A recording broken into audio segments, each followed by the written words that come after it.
So this is where I store my information. I stored it on Microsoft OneNote, and the first notebook I have is labeled EDCI 270, and this one just has 2 lesson plan notes.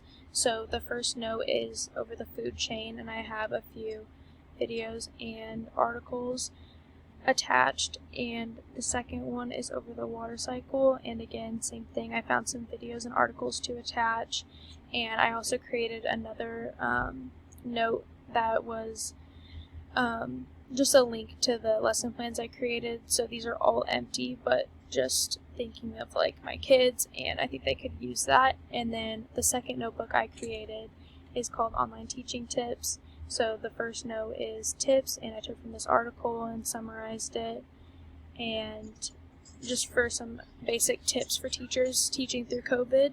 The second note is lesson plans, so again, just some tips and tricks on a little lesson plan that could go over Zoom and be easy to teach online and for elementary students. And then the third note is resources. So these are some websites that give a big brief overview on some resources that could be helpful for teachers teaching online and transitioning to in-class teaching versus online or distance learning.